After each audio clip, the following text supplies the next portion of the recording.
ನಮಸ್ತೆ ಸ್ನೇಹಿತರೆ, ಇವತ್ತು ನಾವು ತೃತೀಯ BA ರಾಜ್ಯಶಾಸ್ತ್ರ ಅದರಲ್ಲಿ ಕೋರ್ಸ್ 3 ಹಾಗೆ ಕೋರ್ಸ್ 4 ಕೋರ್ಸ್ 5ರಲ್ಲಿ ಬರುವಂತಹ ಮುಖ್ಯವಾದ ಪ್ರಶ್ನೆಗಳು, ಓದಲೇಬೇಕಾಗಿರುವಂಥ ಪ್ರಶ್ನೆಗಳನ್ನು ನೋಡಿಕೊಳ್ಳುವ.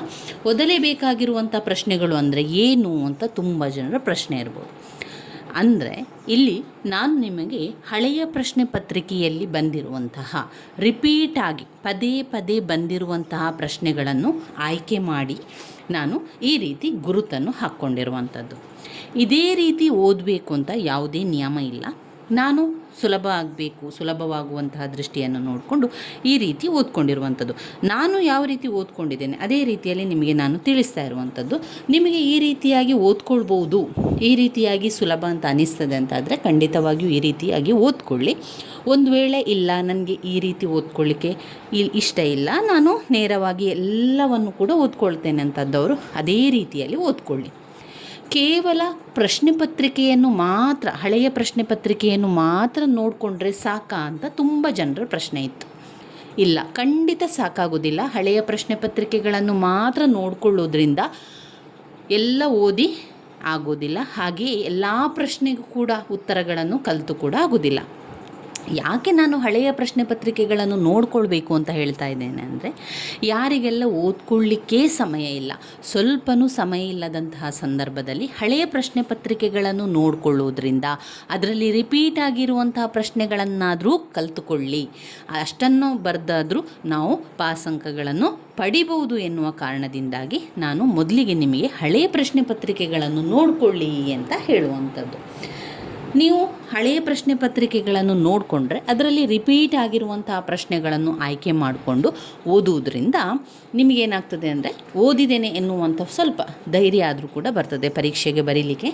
ಇಲ್ಲ ಅಂತಂದರೆ ತುಂಬಾ ಇರ್ತದೆ. ಈಗ ಒಂದು ಪುಸ್ತಕ ಅಂತ ಬಂದಾಗ, ಉದಾಹರಣೆಗೆ ತೃತೀಯ BA ರಾಜ್ಯಶಾಸ್ತ್ರ ಕೋರ್ಸ್ ಪುಸ್ತಕ ನೋಡಿದರೆ ಇಷ್ಟು ಇದೆ. ಇದರಲ್ಲಿ 300 ಪುಟದಷ್ಟು ನಮಗೆ ಪ್ರಶ್ನೆ ಉತ್ತರಗಳು ಇರುವಂಥದ್ದು.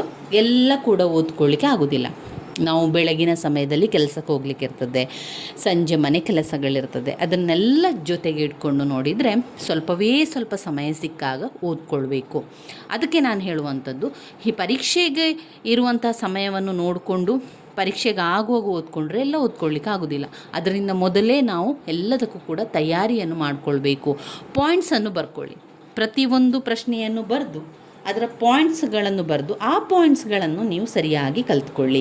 ಅರ್ಥ ಮಾಡಿಕೊಂಡಾದರೂ ಕಲೀರಿ, ಬಾಯ್ಪಾಠ ಮಾಡಿ ಆದರೂ ಕಲೀರಿ. ಒಟ್ಟಿನಲ್ಲಿ ಆ ಪ್ರಶ್ನೆಗೆ ಉತ್ತರಗಳು ಪಾಯಿಂಟ್ಸ್ಗಳ ರೀತಿಯಲ್ಲಿ ನಿಮಗೆ ಸರಿಯಾಗಿ ಬರಬೇಕು. ಇದೆಲ್ಲ ಕೂಡ ನಾನು ಗುರುತು ಹಾಕ್ಕೊಂಡಿರುವಂಥದ್ದು. ಯಾವ ಇಯರಲ್ಲಿ ಪರೀಕ್ಷೆಗೆ ಪ್ರಶ್ನೆಗಳು ಬಂದಿದೆ ಎನ್ನುವಂಥದ್ದನ್ನು ನಾನು ಗುರುತನ್ನು ಹಾಕ್ಕೊಂಡಿರುವಂಥದ್ದು. ಒಂದು ಹಳೆಯ ಪ್ರಶ್ನೆ ಪತ್ರಿಕೆಗಳನ್ನು ಕೂಡ ನಿಮಗೆ ನಾನು ತೋರಿಸ್ತೇನೆ. ಇದು 2024ರ ಹಳೆಯ ಪ್ರಶ್ನೆ ಪತ್ರಿಕೆ ಕೋರ್ಸ್ 3 ರಾಜ್ಯಶಾಸ್ತ್ರದಲ್ಲಿ.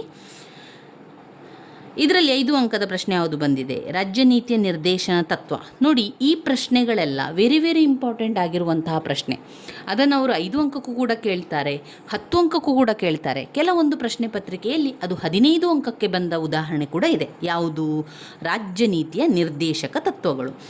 ಅದು ಯಾವಾಗಲೂ ಇಂಪಾರ್ಟೆಂಟ್ ಆಗಿರುವಂತಹ ಒಂದು ಪ್ರಶ್ನೆ ಅಂತ ಹೇಳ್ಬೋದು. 10 ಅಂಕಕ್ಕೂ ಕೂಡ ಕೇಳಿದ್ದಾರೆ. 10 ಅಂಕಕ್ಕೆ 2 ಸಲ ಕೇಳಿರುವಂಥದ್ದು, 5 ಅಂಕಕ್ಕೆ ಕೇಳಿದ್ದಾರೆ. ಇದು ರಾಜ್ಯ ನೀತಿಯ ನಿರ್ದೇಶನ ತತ್ವದ ಪ್ರಾಮುಖ್ಯತೆ ಅಥವಾ ಮಹತ್ವವನ್ನು ಬರೀಬೇಕಾಗಿರುವಂಥದ್ದು.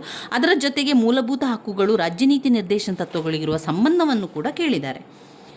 ರಾಜ್ಯಸಭೆಯ ಕಾರ್ಯಗಳನ್ನು ತಿಳಿಸಿ, ವಿಧಾನ ಪರಿಷತ್ತಿನ ರಚನೆ ಬಗ್ಗೆ ಸಂಕ್ಷಿಪ್ತವಾಗಿ ವಿವರಿಸಿ, ವಲಯ ಮಂಡಳಿಯ ಬಗ್ಗೆ ಟಿಪ್ಪಣಿ ಬರೆಯಿರಿ, ರಾಷ್ಟ್ರೀಯ ಅಭಿವೃದ್ಧಿ ಮಂಡಳಿಯ ಕಾರ್ಯಗಳನ್ನು ತಿಳಿಸಿ, ಭಾರತದಲ್ಲಿ ರಾಜಕೀಯ ಪಕ್ಷಾಂತರದ ಬಗ್ಗೆ ಸಂಕ್ಷಿಪ್ತವಾಗಿ ತಿಳಿಸಿ. ಇನ್ನು 10 ಅಂಕಕ್ಕೆ ಬಂದಿರುವಂಥ ಪ್ರಶ್ನೆ ಭಾರತ ಸಂವಿಧಾನದ ಲಕ್ಷಣ. ಇದು ಪ್ರತಿಯೊಂದು ವರ್ಷ ಕೂಡ ವೆರಿ ಇಂಪಾರ್ಟೆಂಟ್ ಆಗಿರುವಂಥ ಒಂದು ಪ್ರಶ್ನೆ, ಭಾರತ ಸಂವಿಧಾನದ ಲಕ್ಷಣ. ನೀವು ಪ್ರಥಮ BA ವಿದ್ಯಾರ್ಥಿಗಳಿದ್ದಾಗ ನಿಮಗೆ ನೆನಪಿರ್ಬೋದು, ಭಾರತ ಸಂವಿಧಾನ, ಮಾನವ ಹಕ್ಕುಗಳು ಮತ್ತು ಪರಿಸರ ಅಧ್ಯಯನ ಅನ್ನುವಂಥ ಒಂದು ಪುಸ್ತಕ ಇದೆ ನೋಡಿ. ಅದರಲ್ಲಿ ಭಾರತ ಸಂವಿಧಾನ ಲಕ್ಷಣ ಇದೆ. ಅದು ಪ್ರಶ್ನೆ ವೆರಿ ಇಂಪಾರ್ಟೆಂಟ್ ಆಗಿರುವಂತಹ ಪ್ರಶ್ನೆ. ಅದನ್ನು ಪ್ರತಿ ಬಾರಿ 100% ಕೊಡುವಂತಹ ಪ್ರಶ್ನೆ ಅಂತಲೇ ಹೇಳ್ಬೋದು. ಕೆಲವೊಮ್ಮೆ 15 ಅಂಕಕ್ಕೆ, ಕೆಲವೊಮ್ಮೆ 10 ಅಂಕಕ್ಕೆ, ಕೆಲವೊಮ್ಮೆ 5 ಅಂಕಕ್ಕೂ ಕೂಡ ಕೇಳುವಂತಹ ಪ್ರಶ್ನೆ ಭಾರತ ಸಂವಿಧಾನದ ಲಕ್ಷಣಗಳು. ಇನ್ನೊಮ್ಮೆ ಕೇಳದೇ ಕೂಡ ಇರ್ಬೋದು, ಆದರೆ 100ರಲ್ಲಿ 90% ಕೂಡ ಆ ಪ್ರಶ್ನೆ ಕೊಟ್ಟೇ ಕೊಡುವಂತಹ ಪ್ರಶ್ನೆ. ಇರಲೇಬೇಕು ಅಂತ ಏನೂ ಇಲ್ಲ. ಕೆಲವೊಮ್ಮೆ ಆ ರೀತಿಯಾಗಿ ಹೇಳಿಕೊಂಡ್ರೆ ನಂತರ ನೀವು ಹೇಳಿದ್ದೀರಾ ಅದು ಇದ್ದೇ ಇರ್ತದೆ ಅಂತ ನೋಡಿದರೆ ಪ್ರಶ್ನೆ ಪತ್ರಿಕೆಯಲ್ಲಿ ಆ ಪ್ರಶ್ನೆ ಇರಲಿಲ್ಲ ಎನ್ನುವಂಥದ್ದು ಕೂಡ ಬರ್ತದೆ. ಅಂದರೆ 100% ನನಗೆ ಹೇಳಲಿಕ್ಕೆ ಸಾಧ್ಯ ಇಲ್ಲ, ಯಾಕಂದರೆ ಪ್ರಶ್ನೆ ಪತ್ರಿಕೆ ಅವರು ಮಾಡುವ ಕಾರಣ ನಾವು 90% ಅಂತ ಹೇಳ್ಕೊಳ್ಬೋದು. ನಾನು ನೋಡಿದ ಪ್ರಕಾರ ಅಥವಾ ನನ್ನ ಅನುಭವದ ಪ್ರಕಾರ ಹಳೆಯ ಪ್ರಶ್ನೆ ಪತ್ರಿಕೆಗಳನ್ನೆಲ್ಲ ನೋಡಿದಾಗ ನನಗೆ ಅನಿಸಿರುವಂಥದ್ದಷ್ಟು ಭಾರತ ಸಂವಿಧಾನದ ಲಕ್ಷಣಗಳನ್ನು 90% ಕೊಟ್ಟೇ ಕೊಡುವಂತಹ ಒಂದು ಪ್ರಶ್ನೆ. ಭಾರತೀಯ ಸಂಯುಕ್ತವಾದದ ಇತ್ತೀಚಿನ ಪ್ರವೃತ್ತಿಯನ್ನು ವಿವರಿಸಿ. ಲೋಕಸಭೆಯ ಅಧಿಕಾರ ಮತ್ತು ಕಾರ್ಯಗಳು. ಈ ಪ್ರಶ್ನೆ ಕೂಡ ಹಾಗೆ. ಲೋಕಸಭೆಯ ಅಧಿಕಾರ ಮತ್ತು ಕಾರ್ಯಗಳು ತುಂಬಾ ಮುಖ್ಯವಾಗಿರುವಂಥ ಪ್ರಶ್ನೆ. ಜಿಲ್ಲಾ ಪಂಚಾಯಿತಿ ಅಧಿಕಾರ ಮತ್ತು ಕಾರ್ಯಗಳು. ಕೇಂದ್ರ ಲೋಕಸೇವಾ ಆಯೋಗದ ಬಗ್ಗೆ ಪ್ರಬಂಧ ಬರೆಯಿರಿ. ಇನ್ನು ವಿಭಾಗ ಸಿಯಲ್ಲಿ 15 ಅಂಕದ ಪ್ರಶ್ನೆ. ಭಾರತದಲ್ಲಿನ ಸಂವಿಧಾನದ ರಚನೆಯ ಐತಿಹಾಸಿಕ ಹಿನ್ನೆಲೆಯನ್ನು ವಿವರಿಸಿ. ಕೇಂದ್ರ ರಾಜ್ಯಗಳ ನಡುವಿನ ಆಡಳಿತಾತ್ಮಕ ಸಂಬಂಧಗಳನ್ನು ಚರ್ಚಿಸಿ. ಸುಪ್ರೀಂ ಕೋರ್ಟ್ನ ರಚನೆ, ಅಧಿಕಾರ, ಕಾರ್ಯ. ಈ ಪ್ರಶ್ನೆ ವೆರಿ ಇಂಪಾರ್ಟೆಂಟ್ ಆಗಿರುವಂಥದ್ದು. ಸುಪ್ರೀಂ ಕೋರ್ಟ್ ಅಂದರೆ ಹೈಕೋರ್ಟಿನ ಒಂದು ಸುಪ್ರೀಂ ಕೋರ್ಟ್ ಹೈಕೋರ್ಟಿನ ಅಧಿಕಾರ ಮತ್ತು ಕಾರ್ಯಗಳಾಗಿರುವಂಥದ್ದು. ಭಾರತದಲ್ಲಿ ಒತ್ತಡ ಗುಂಪುಗಳ ಕುರಿತು ಪ್ರಬಂಧ ಬರೆಯಿರಿ ಅಂತ ಕೇಳಿದ್ದಾರೆ. ಇವಿಷ್ಟು 2024ರಲ್ಲಿ ಬಂದಿರುವಂತಹ ಪ್ರಶ್ನೆ. ಅದು ಯಾವ ತಿಂಗಳು?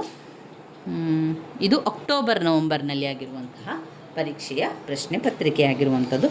ನಾವು 3 ಕೋರ್ಸಿನಲ್ಲಿರುವಂತಹ ಪ್ರಶ್ನೆ ಪತ್ರಿಕೆಗಳನ್ನು ನೋಡಿಕೊಳ್ಳುವ, ಅದರ ಜೊತೆಗೆ ಯಾವುದನ್ನು ಓದ್ಕೊಳ್ಬೇಕು ಎನ್ನುವಂಥದ್ದನ್ನು ಕೂಡ ನಿಮಗೆ ನಾನು ತಿಳಿಸ್ತಾ ಹೋಗ್ತೇನೆ. ಮೊದಲಿಗೆ ಇದು ಕೋರ್ಸ್ 3ರಲ್ಲಿ ಬಂದಿರುವಂಥದ್ದು.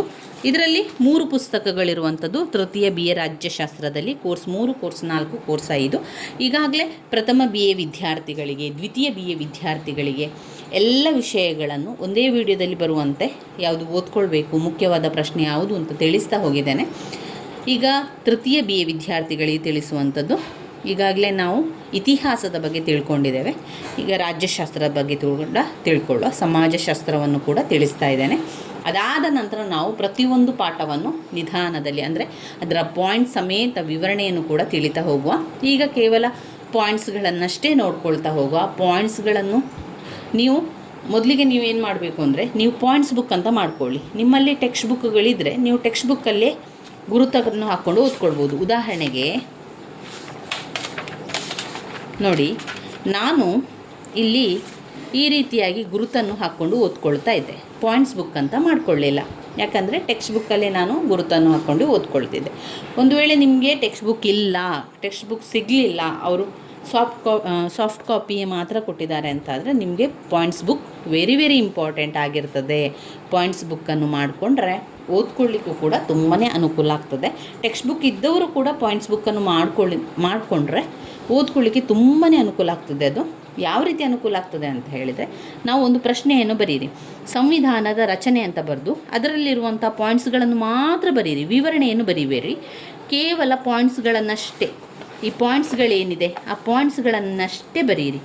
ಕ್ಯಾಬಿನೆಟ್ ಮಿಷನ್ ಯೋಜನೆ, ಭಾರತ ಸಂವಿಧಾನದ ರಾಜ್ಯಾಂಗ ಸಭೆ, ಸಂವಿಧಾನದ ವ್ಯಾಸ, ಈ ರೀತಿಯಾಗಿ ಪಾಯಿಂಟ್ಸ್ ಇದೆಯಲ್ಲ, ಆ ಪಾಯಿಂಟ್ಸ್ಗಳನ್ನಷ್ಟೇ ಬರೀರಿ. ಪಾಯಿಂಟ್ಸ್ಗಳನ್ನು ಬರೆದ ತಕ್ಷಣ ಆ ಪಾಯಿಂಟ್ಸ್ಗಳನ್ನು ಓದ್ಕೊಂಡು 2-3 ಸಲ ಹೇಳಿ ಪಾಯಿಂಟ್ಸನ್ನು ಬಾಯ್ಪಾಠ ಮಾಡ್ಕೊಳ್ಳಿ. ಸಂವಿಧಾನ ರಚನೆಯ ಪಾಯಿಂಟ್ಸ್ಗಳು ನಿಮಗೆ ಸರಿಯಾಗಿ ಬರಬೇಕು. ಎಷ್ಟು ಪಾಯಿಂಟ್ಸ್ಗಳಿದೆ ಅದರಲ್ಲಿ? ಒಟ್ಟು 5 ಪಾಯಿಂಟ್ಸ್ಗಳಿದೆ. 5 ಪಾಯಿಂಟ್ಸ್ಗಳನ್ನು ಬಾಯ್ಪಾಠ ಕಲಿತ್ಕೊಳ್ಳಿ. ಅದರ ಸಬ್ ಪಾಯಿಂಟ್ಸ್ಗಳನ್ನು ಕೂಡ ಕಲಿಬೇಕು. ಆ ರೀತಿಯಾಗಿ ಕಲಿತ ನಂತರ ಆ ಪಾಯಿಂಟ್ಸ್ ಒಳಗಡೆ ಯಾವ ವಿವರಣೆಯನ್ನು ಕೊಟ್ಟಿದ್ದಾರೆ ಅಂತ ನಿಮ್ಮ ಟೆಕ್ಸ್ಟ್ ಬುಕ್ಕಲ್ಲಿ ಓದ್ತಾ ಹೋಗಿ. ನೀವು ಬಾಯ್ಪಾಠ ಮಾಡಬೇಡಿ, ಇಲ್ಲಿ ವಿವರಣೆಯನ್ನು ಓದ್ತಾ ಹೋಗುವಂಥದ್ದು. ಪಾಯಿಂಟ್ಸ್ನ ಒಳಗಡೆ ಏನಿದೆ ಎನ್ನುವಂಥದ್ದು ನಿಮಗೆ ಸ್ವಲ್ಪ ಗೊತ್ತಿದ್ದರೂ ಕೂಡ ಸಾಕು. ನಂತರ ನೀವು ನಿಮಗೆ ಗೊತ್ತಿರುವ ರೀತಿಯಲ್ಲಿ ನಿಮಗೆ ಯಾವ ರೀತಿ ವಿವರಿಸಲಿಕ್ಕೆ ಸಾಧ್ಯ ಆಗ್ತದ ಅದೇ ರೀತಿಯಲ್ಲಿ ವಿವರಿಸ್ತಾ ಬರೆಯುವಂಥದ್ದು. ಇದರಲ್ಲಿ ಇದೇ ರೀತಿ ವಿವರಿಸಬೇಕು, ಹಾಗೇ ವಿವರಿಸಬೇಕು ಅಂತ ಯಾವುದೇ ನಿಯಮ ಇಲ್ಲ. ಆ ಪಾಯಿಂಟ್ಸ್ಗೆ ಸಂಬಂಧಪಟ್ಟಂಥ ವಿಚಾರವನ್ನು ಯಾವ ರೀತಿ ಕೂಡ ನೀವು ಬರಿತಾ ಹೋಗ್ಬೋದು. ಈ ರೀತಿಯಾಗಿ ಮಾಡಿಕೊಂಡ್ರೆ ನಿಮಗೆ ಬೇಗ ಎಲ್ಲವನ್ನು ಕೂಡ ಓದ್ಕೊಳ್ಳಿಕ್ಕಾಗ್ತದೆ, ಹಾಗೆ ಕವರ್ ಮಾಡಲಿಕ್ಕೂ ಕೂಡ ಸಾಧ್ಯ ಆಗ್ತದೆ. ಇಲ್ಲ ಅಂತಾದರೆ ನಿಮಗೆ ಎಷ್ಟು ಸಮಯ ಇದ್ದರೂ ಕೂಡ ಓದಿಯೇ ಆಗೋದಿಲ್ಲ ಪಾಯಿಂಟ್ಸನ್ನು. ಇಲ್ಲ ಅಂತಾದರೆ ನೀವು ಮೊದಲಿಗೆ ಇಂಪಾರ್ಟೆಂಟ್ ಪ್ರಶ್ನೆಯ ಪಾಯಿಂಟ್ಸ್ಗಳನ್ನಷ್ಟೇ ಬರಿತಾ ಹೋಗಿ ನಂತರ ನೀವು ಪಾಯಿಂಟ್ಸ್ಗಳನ್ನಷ್ಟೇ ಬರಿತಾ ಎಲ್ಲವನ್ನು ಬರೆದ ನಂತರವೂ ಕೂಡ ಓದ್ಕೊಳ್ಳಿಕ್ಕೆ ಆರಂಭ ಮಾಡ್ಬೋದು. ಆದರೆ ಆದಷ್ಟು ಬೇಗ ತಯಾರಿಯನ್ನು ಆರಂಭಿಸಿ. ಪರೀಕ್ಷೆಗೆ ಹಿಂದಿನ ದಿವಸ ನೀವು ಈ ತಯಾರಿಯನ್ನು ಮಾಡ್ಕೊಳ್ತೀರಿ ಅಂತಾದರೆ ಎಲ್ಲವನ್ನು ಕೂಡ ಕವರ್ ಮಾಡಿ ಓದ್ಕೊಳ್ಳಿಕ್ಕೆ ತುಂಬಾ ಕಷ್ಟ ಆಗ್ತದೆ. ಹಾಗೆ ನಿಮಗೆ ಟೆನ್ಷನ್ ಆಗುವಂಥದ್ದು, ಓದಿದ್ದು ಮರ್ತೋಗುವಂಥದ್ದೆಲ್ಲ ಆಗ್ತದೆ. ಅದರಿಂದ ಮೊದಲೇ ಒಂದು ಸ್ವಲ್ಪ ತಯಾರಿಯನ್ನು ಮಾಡಿಕೊಂಡ್ರೆ ಪರೀಕ್ಷೆಯ ಹಿಂದಿನ ದಿವಸ ಈ ಪಾಯಿಂಟ್ಸ್ಗಳನ್ನಷ್ಟೇ ಓದ್ಕೊಂಡು ಹೋದರೆ ನಮಗೆ ಎಲ್ಲವನ್ನು ಕೂಡ ಓದಿ ಬರೀಲಿಕ್ಕೆ ಸಾಧ್ಯ ಆಗ್ತದೆ. ಹಾಗೆ ಒಳ್ಳೆಯ ಅಂಕಗಳ ಜೊತೆಗೆ ಪಾಸ್ ಕೂಡ ಆಗಲಿಕ್ಕೆ ಆಗ್ತದೆ. ಈ ರೀತಿಯಾಗಿ ಮಾಡಿಕೊಳ್ಳಿ. ಇವಿಷ್ಟು ನಾವು ತೃತೀಯ BA ರಾಜ್ಯಶಾಸ್ತ್ರ ಬಗ್ಗೆ ನಾವು ತಿಳ್ಕೊಂಡೆವು. ಮುಂದಿನ ವಿಡಿಯೋದಲ್ಲಿ ಪ್ರತಿಯೊಂದು ಕೋರ್ಸಿನ ಪ್ರಶ್ನೆಗಳನ್ನು ನೋಡ್ಕೊಳ್ಳೋ. ನನ್ನ ವಿಡಿಯೋಸ್ ಎಲ್ಲ ನಿಮಗೆ ಇಷ್ಟ ಆಗಿದ್ದರೆ ಲೈಕ್ ಕೊಡಿ, ಶೇರ್ ಮಾಡಿ, ಸಬ್ಸ್ಕ್ರೈಬ್ ಮಾಡಲಿಕ್ಕೆ ಮರಿಬೇಡಿ ಸ್ನೇಹಿತರೆ. ಧನ್ಯವಾದಗಳು.